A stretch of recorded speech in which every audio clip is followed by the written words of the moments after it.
Hello everyone. So in this today's video session, we are going to continue the tags, how to represent the tag, HTML tags, okay, and then how to execute the tags in our browser screen, okay. So in last video, I hope you all watched that last video. So in that last video, we discussed about the basics of HTML. So what are tags, what are elements, so till elements, different types of elements. So how to write the code and then how to save the HTML file, okay, and then how to run that file. So all those things we discussed in last video. So overall, not yet watched. First you watch that video and then you watch this video, okay.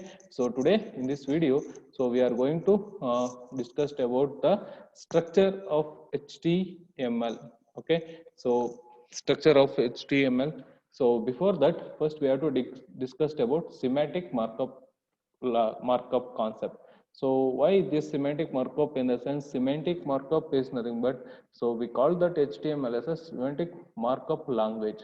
Why? Because here here so our HTML we called as markup language. So in that name itself, in HTML itself, we call that one as markup language. Markup means, so we are going to represent the tags, we are going to represent the data in the form of tags, okay. So that's why we called as markup, okay. So why semantic? In the sense, here we follow some set of rules.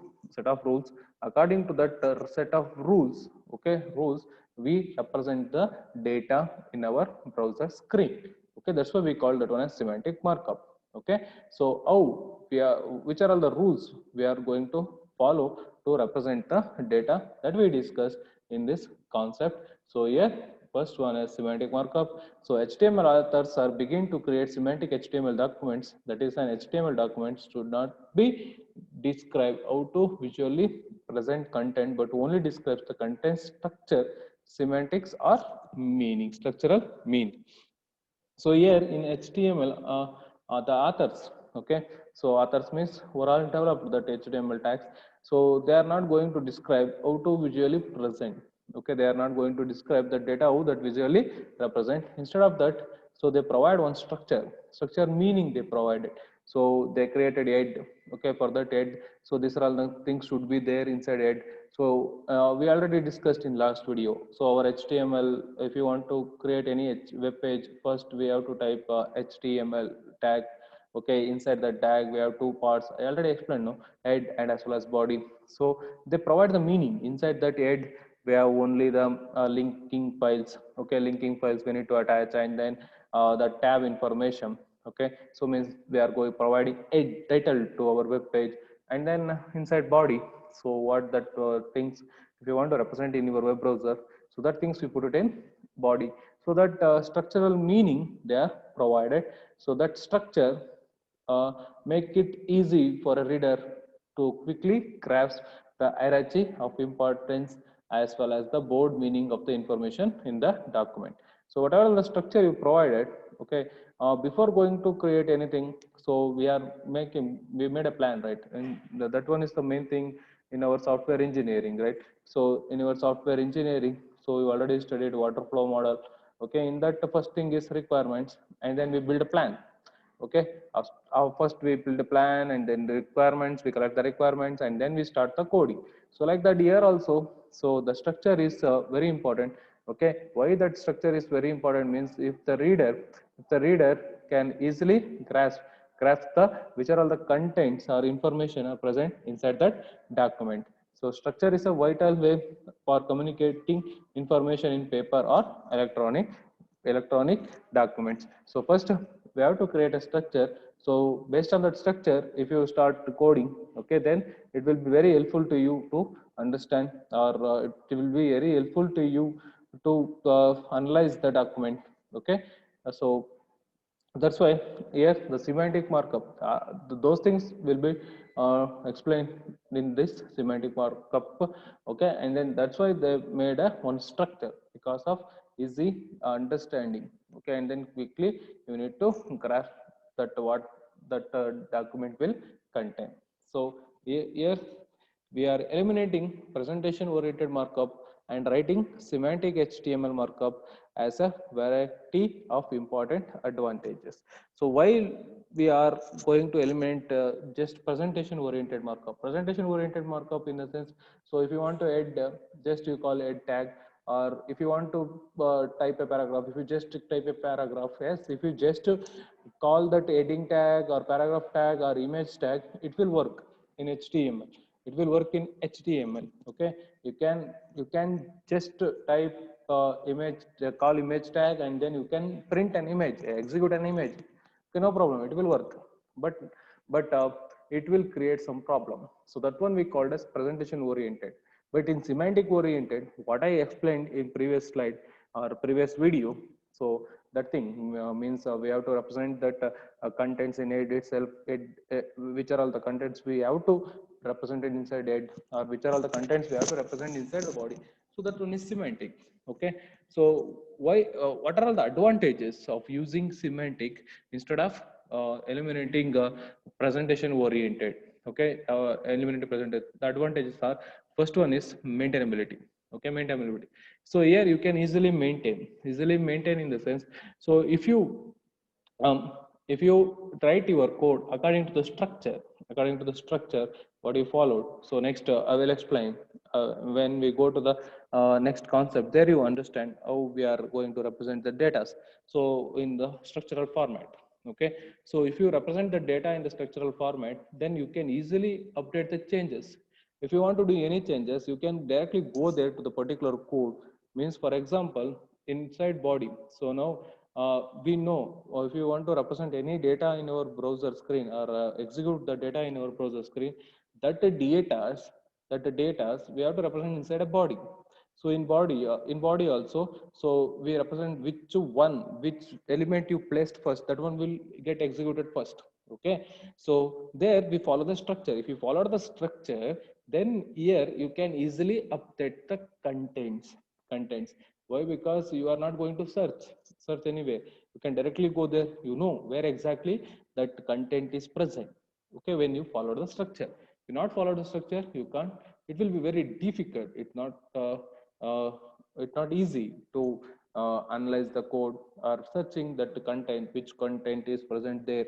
So it will take time. Okay, you can't directly go there. So that's why maintainability, that one is the advantage. So, and then web projects have a great deal of requirements drifts, so due to the end user and client feedback than traditional software development projects. Okay, so here the first advantage of using semantic markup languages, so maintainability means you can easily update the things, and then uh, you can easily fastly search the contents and then change the updates. Okay, so and then here that web application so is more dominant than the software development projects, because it will represent the data as graphically. So first advantage is maintainability. So and the second advantage is faster. So faster, I already told, semantic web pages are typically quicker to author and faster to download. Okay, so here this one is very faster to download because the files are very less in size. Okay, and then data are in represented in semantic structured manner. So there you can search and debug the errors. If you want to, the errors in the sense, if you want to make any changes, you can easily change it. Okay, accessibility. So not all web users are able to view the contents of web pages. Users with slight disabilities experience. So the web using voice reading software, visiting a web page using voice reading software can you very frustrating experience. So if the site does not use semantic markup as well, many government insights that sites for organization that received federal government funding must adhere to contain accessibility guidelines. So accessibility. So here accessibility means not all the web users or web page developers are accessing all the websites, because they have some government policies. So and then in some of the websites are encoded. You can't get the codes. Okay, so and then if you are using a public websites, so there you should provide some the security to your data. Okay, so for accessibility also, so you need to get some of the guidelines. So according to the guidelines you need to access. So but here for in semantic, so you can view the contents.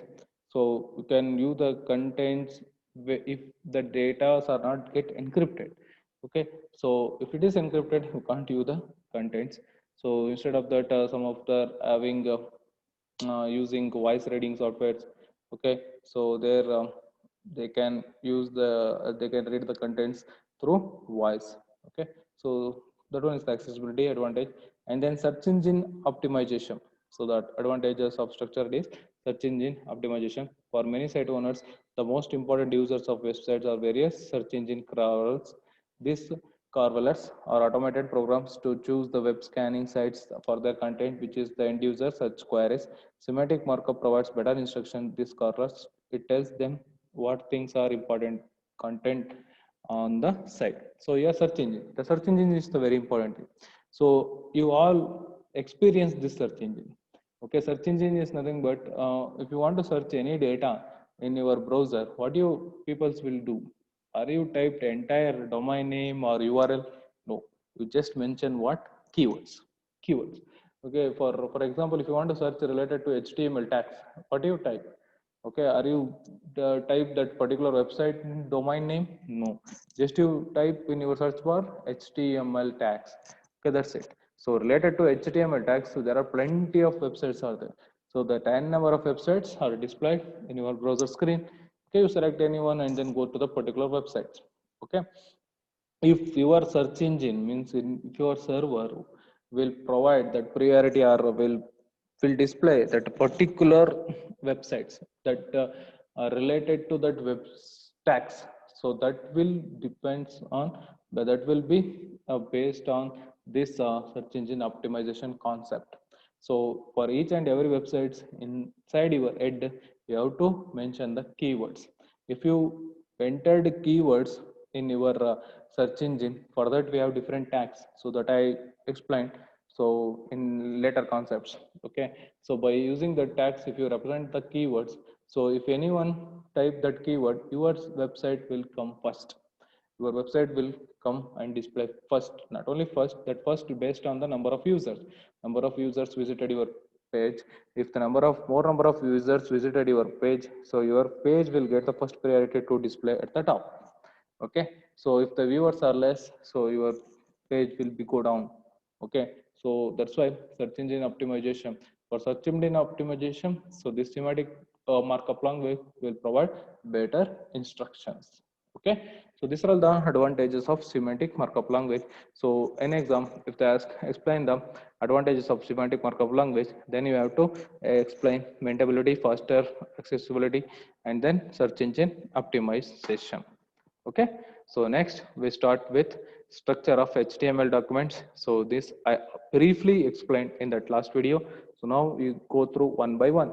So here you see infrastructure of HTML documents. First we have to type HTML document type tag. So this one is optional one. So here in this example, first we see this example.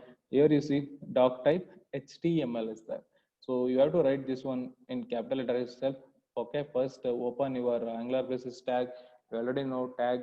The structure of tag is it contains opening and closing Angular braces. So this one is not a opening or closing tag, just a tag. Okay, not a pair or unpair tag, just a tag. So here you see doc type. Okay, doc type expletive mark first you put, and then doc doc type. So this doc type represents the meaning of document type, which type of document you are going to create. So here after that you have to mention HTML. Okay, after that title, a very small document. Okay, a very small document.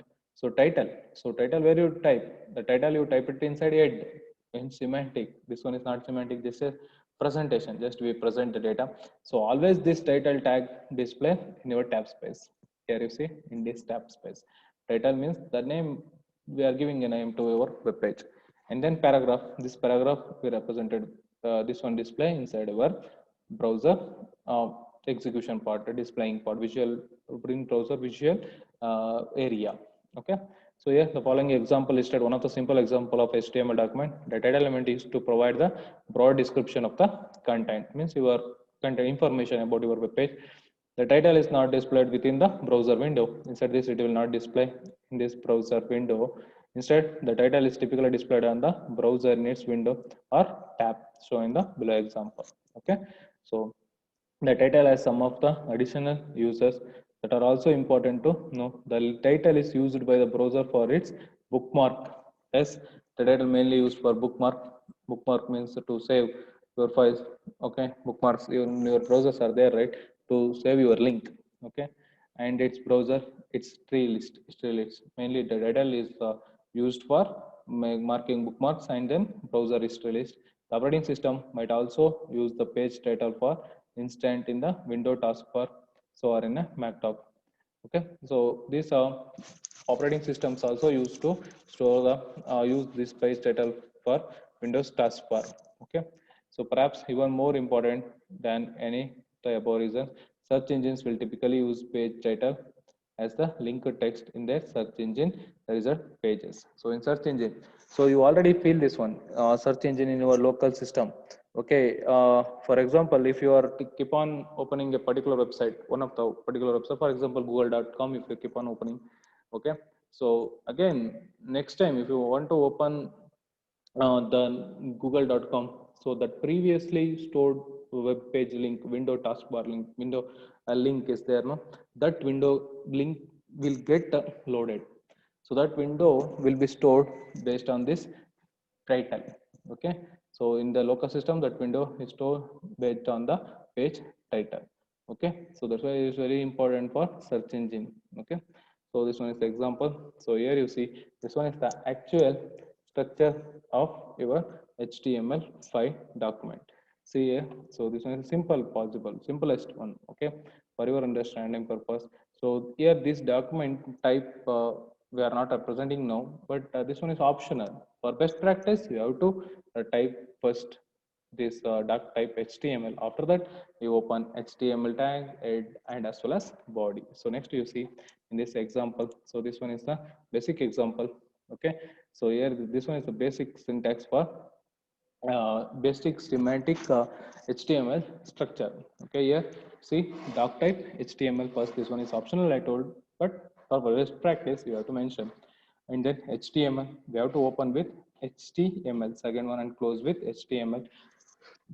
If you want to represent any data, the data you should represent it within a HTML. Okay, so inside this HTML, we divided our HTML into head and body. So first one is the doc type HTML, second is HTML, third one is head, and fourth one is body. I already explained in previous video, this thing is very important. So here you see init language. So this lang, L-A-N-G, language, this represent lang is an attribute. It's an attribute to represent the language, which type of language you are going to use. So here they are using en. En is represents English. Like that we have for each different languages we have inbuilt values. Okay, different inbuilt values. So English US is there, English hyphen US, English US, and then English hyphen UK, English UK English also you can represent. And then inside this set, I already explained, mainly used to represent the title of the web page, and then for linking other web pages, and then for search engine optimization, mainly we use that. So inside this meta tag, meta character set UTF-8. Okay, this one is meta character set. Meta is a tag to represent the small piece of code information, small piece of information. So here, this tag represent the character set. So how much characters will be translated at a time? At a time. So character set is equal to UTF-8. So if you open your Notepad++, below that they represent the number of character sets. Okay, here UTF means Unicode transformation. Unicode transformation, it will transfer your code of 8 bits. So if you type it any language, that code it will convert it into English language. At a time, it will convert into 8 bits. If your system will having capacity to convert a 16 or 32 bits at a time, you can use UTF-8, 16, 32. That. So what here mainly, basically we are using UTF-8 meta character set UTF-8. So these are the basic representation while you're typing your code. So first you type HTML, doc type HTML, HTML, head and body. Now inside this we are going to fill. That's why here they are numbering 1, 2, 3, 4. After that meta character set UTF-8, 5. Okay, so and then title, I already told title to represent the title of an web page. This one mainly used for search engine optimization and then for giving title. Okay, and the next link relation. This one is the tag to link the CSS web pages. So that we discussed when we go to CSS in the next chapter. Okay, this one is sixth one, and then seventh one. This one is for linking JavaScript files. Script tag is used to linking JavaScript files. So I already told inside it for linking other web pages. So here this script JavaScript and as well as CSS also different web pages that we are linking inside this head, and then we provided a title and then body. So inside body we can represent means what the data, which are all the different types of data we want to represent, that different types of data were represented inside body. So in this example they used only one heading tag h1. Okay, so next see here they explain line by line. So first one is doc type HTML. So here you see doc type, document type definition. Doc type means document type definition. So this which tells the browser client software that is regarding this HTML documents. So this doc type, why we represent this one in the sense, so this one is default now. Okay, if you not represent also, your computer will means your browser will think that this one is HTML. Why? Because we saved this file in .html extension. Okay, that's why in browser default, but for best practice you have to type. So here to know that this type is HTML, we are going to tell to your software means your browser, we mention this document type. So what type of document is to be about to be processed? So notice that it does not indicate what version of HTML. This one is not even indicate the what version of HTML is contained within the document. It's only specify the contents HTML.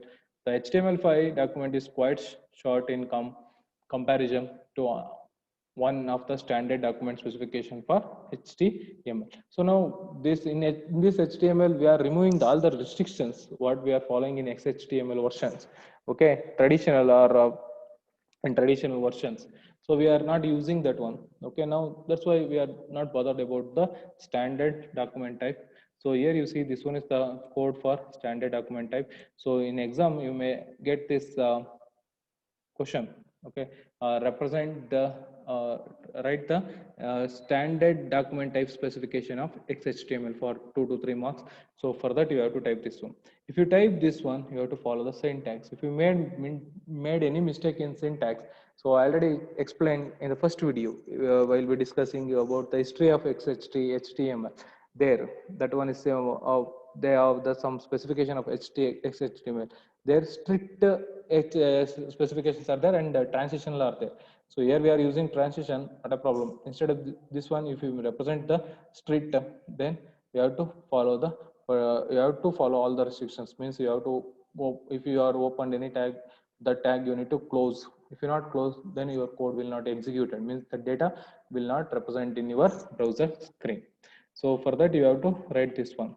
Okay, if they ask in exam, represent the standard document type of our HTML, then you have to write this one. The XHTML document type instructed the browser to follow the XHTML rules. So if you add this one, instead of just simply mention the doc type HTML, if you type this one, you have to follow the XHTML rules. So that we discussed in first video. Okay.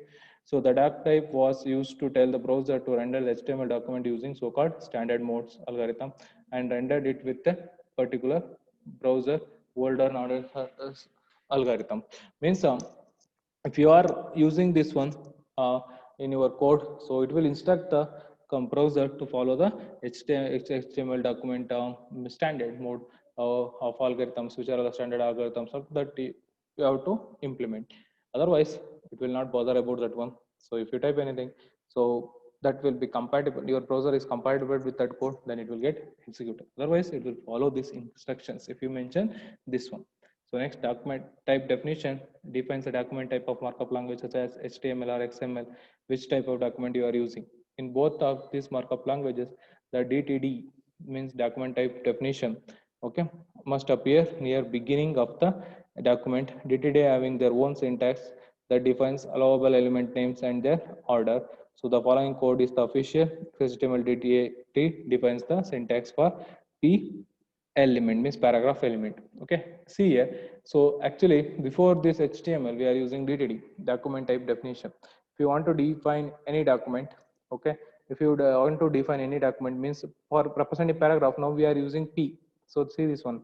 Okay, paragraph we are using P, but instead of this one, okay, previously we are using this code to represent the paragraph tag in HTML. Okay, this one is document type definition. So here you see element P inline. Okay, so in exam, if you ask, if they ask write down an example for representing document type definition, then you have to write this code. Okay, so only one code is there in your textbook also. Okay, but now this code will be attached in your browsers. Okay, will be attached in your browsers. Whenever you call paragraph, this code will get executed. This code will be stored in your browser libraries. Okay, so now don't worry about this code. Just if you use paragraph, then this code will get executed. This one is document type definition. So element P. So here they define the element P, and then percentage inline in the sense. So we have next inline code block of codes. Okay, and then so attribute list P. So percentage attributes, it will accept attributes, and then text align attributes also it will accept. Okay, so this will represent the paragraph, but now this thing we are not written, we write it only P. Okay, when you call P in your browsers, it will get inherit the these features from the browser. Okay, so next head and body. So items 2 3 4 head, HTML head and body elements. So HTML pages are divided into two sections. I already explained head and as well as the body. Head contains the descriptive elements about the document such as titles, style sheet, and then JavaScript files. Body contains will body contains content that will display by the browser. I already explained these things. Okay, so fifth one is a meta element. This declares the character encoding. Okay, character encoding already told. So if you want to convert that codes into 8 bits or different languages, for that we use UTF-8. Document is UTF-8 is Unicode transformation. Character coding refers to which character set standard as being used to encode. So obviously we know computer we have to encode the data. So whatever the data you written in the form of text, that it will get encoded. For encoding at a time, if you want to encode to 8 bits, then you have to use UTF-8. Okay, so UTF-8 is more complete variable width encoding system. It encode all 110 in the sense of 1,10,000 characters in a Unicode character set. Okay, next one is external style sheet, CSS style sheet, so that we are attaching to our HTML. So if you create CSS, you can create CSS, JavaScript, jQuery files, any files, but those files you need to attach to HTML. Through HTML itself you need to execute. So that we discussed when we go to CSS in next classes. In first module, second chapter is CS. So and then JavaScript, external JavaScript, that one is JavaScript tags. Okay, here see here third one is fourth one, sorry here sixth one is CSS, and the seventh one is JavaScript. Okay, that JavaScript we discussed in next third module. Okay, so there you know, so what is JavaScript, how to attach the JavaScript files. So next one is sample HTML document. So this one is a simple HTML document. So here they represent only body. So inside body, which are all the elements we can call. Okay, here you see. So here in this example, they called two heading tags. Okay, two heading tags, H1 and H2. Actually, in heading tags, we have 6 different types of heading tags: H1, H2, H3, H4, and H5, and H6. These 6 heading tags are pair tags. We already know pair tags means they having two tags, opening and closing tag. Okay, so if you just mention opening and closing tag, the tag will get executed, but it will not display anything. So middle of that, we have to represent the data, means that content you have to mention. So what's the difference between those six heading tags are? They having different font sizes. So H1 having different highest font size, S6 having lowest font size. So this one is the repeatedly asking Goiva question. Okay, different types of heading tags. So there are six heading tags, H1 and H6. H1 having highest font size, H6 having lowest font size. H1 36 pixels for H1 36 pixel, and then for H6 12 pixel. Okay, so now, and then these heading tags are bold. Okay, by default they are bold, and then they are having different font sizes. Okay, H1 having highest font size, H6 lowest font, and then paragraph. So paragraph is just a simple plain text representation. The difference between paragraph and H1 is in H1 the data are bold and then the fixed font size. In paragraph, data are not bold but font size is 12 pixel. Okay, these features are varying based on the browsers. Okay, and then image. So this paragraph tag is also a pair tag. Okay, inside this paragraph tag they represent a is anchor tag. Okay, for linking one web page to another web page, so we use anchor tag a. So inside this href, I already explained, href is what? A is an element, href is a attribute. For this attribute we have to represent the variable. That variable we represented using in the form of url only, but we discuss next we have links concept, there we discuss. And then strong, this strong is a tag. So the tag is also used to represent the data in the form of bold format. If you mention strong tag, if you call it strong tag, um, the data are get highlighted bold. Okay, and then image is an unpaired tag. This anchor is a pair tag, image is an unpaired tag. So image source, so for this source we have to link source is an attribute, image is an element. So for this source we have to link a file name. Okay, and then if this file is not found, we have to print some alternative message. For that we use EALT, alternative. This represent alternative central part. This one is unpaired tag. For unpaired tag we close the tag before closing. Angular basis we have to put forward slash single tag, right? Okay, and then h3, here you see h3 they already use. And then division tag. So this div represent division, for dividing web pages. Means for creating blocks or rows. In a rows, for example, if you assume we have one row, in that one row if you want to create 3 to 4 columns, okay, blocks of code, for that we use div tag. So that we discuss next. And then paragraph. And then inside this time tag is also there. Time tag is used to represent the time. If you want to represent the time, date and time format, for that you use time tag. And then inside paragraph we are using time tag. So this should be very careful. Why? Because here we are nesting plenty of tags. Okay, while you are closing this tag you have to be careful. Okay, so time. Okay, and then div, again div, they called paragraph and then time tag. And then here you see, here paragraph is there. Inside a small tag is used to reduce the font size. So strong will make it bold. Small tag, it is used to represent the data in a smaller format. It reduces the font size. It reduces the font size of the paragraph. In paragraph, for example, assume 12 pixel is the default font size. So if you make it less, means if you reduce the font size, if you don't want that 12 pixel font size, then use small, then it will reduce 3 to 4 pixels.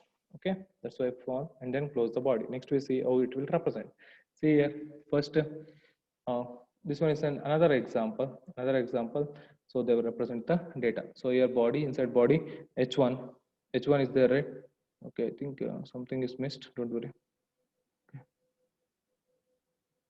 Okay, body h1, this h1 and h2 tags, these two are h1 and h2. Already told they are different in their font size. H1 share your travels. Here you observe the output. Share your travels. Try to type this in your notepad plus plus or in notepad, and then save that as .html. I already explained in last video. And then try to execute. So before this you have to add head and then html. Inside that html, follow the structure and then type. This one is only body part. Okay, so body h1. So h1, this one is displayed, and then h2, and then paragraph. You see paragraph, for paragraph font will be displayed like this. and then inside that paragraph you have anchor tag. So that anchor tag linking website. So inside anchor tag, what content you represent, that contents will be displayed in blue color with underline. It represent link. Okay, and then next strong means bold. Only Canon EOS 30D, so that will be in bold. Okay, so below that there attached one image. Okay, this one is the image, and then next heading 3, reviews. So you see reviews, and then that for that reviews and divide they created one div tag, and then paragraphs, two paragraphs, and then again divide, so div tag, and then they again they attach to paragraph, and then they represent time. Okay, on time. So time means if you want to put that date and time, okay, in your code. So for easy understanding or easy debugging, you have to put a time tag. Use time tag. Time tag is there if you want to represent the website link. For that site tag is there, and then code, if you are putting any web code or programming codes, that you represent within a code tag. Okay, so division, two divisions are there. So next in paragraph, small. So see here, this one is also paragraph, this one is also paragraph data, but this one is in smaller size. Okay, smaller size. So for smaller size, to reduce the font size of paragraph, you use small tag. So the small tag, and then here you see they use ampersand copy. So in HTML in your browser, so they are not displaying this copyright symbol. Copyright symbol is there now. See here, okay, within circle one C. Okay, so that copyright symbol will not directly display. Okay, so for that we have some standard character set. That one is ampersand copy. If you call ampersand copy, then that copy will display. And then greater than, less than symbols also not accepted. So for that, what do you do in the sense, ampersand GT greater than, LT for less than. Okay, GT ampersand GT for greater than, that we end with semicolon. Okay, ampersand copy semicolon copyright, ampersand GT semicolon greater than, ampersand LT semicolon less than. So in this way, that data are displayed, that we discussed in next slides, don't worry. So another, this one is another one document, just example document lines. So your code is there. Okay, so these data are representing. Okay, so this one is a CSS. Okay, so CSS examples, but if I explain now, you will not, it will be quite difficult to understand. After finishing that CSS, then I start explaining this one. So now by this I end today's video session. Okay, today's class. So in next class we discussed about different types of tags that we represent inside a body. So next class we discussed about paragraph and division. Okay, and then links. Okay, and then next heading tags. So those are all things we discussed in next class. Okay, thank you for watching. If you get any doubts, please message.